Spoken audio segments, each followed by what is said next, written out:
Hi friends, good evening. నా పేరు నిమ్మగడ్డ అశోక్ బాబు.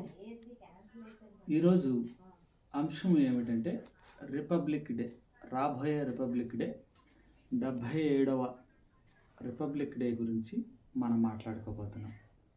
గణతంత్ర దినోత్సవం గురించి.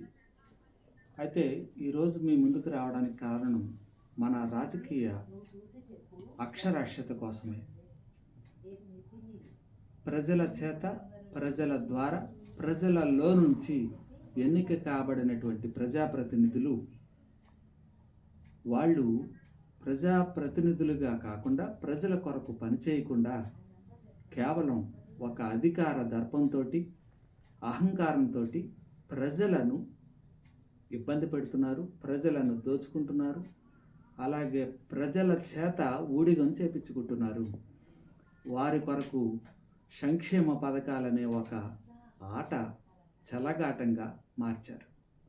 కాబట్టి ప్రజలు రాజకీయ అక్షరాస్యతలోకి రావాలి.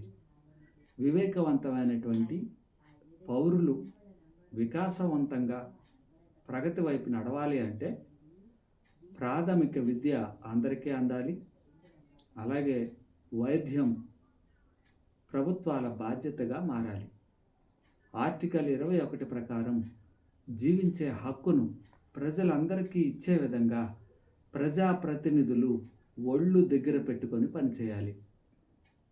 కాబట్టి వాళ్ళు పనిచేయాలి అంటే మీరు వివేకవంతులు కావాలి. అంటే ప్రజలం మనమైనటువంటి మన కోసం రాసుకున్నటువంటి రాజ్యాంగాన్ని గౌరవిస్తూ వివేకవంతంగా మనిషి గౌరవించే విధంగాను, మనిషి ఆదరించే విధంగాను ఒకరికొకరు వివేకం కలిగి బాధ్యతగా వ్యవహరించి మన హక్కుల్ని మనం కాపాడుకోవాలి. ధన్యవాదాలు.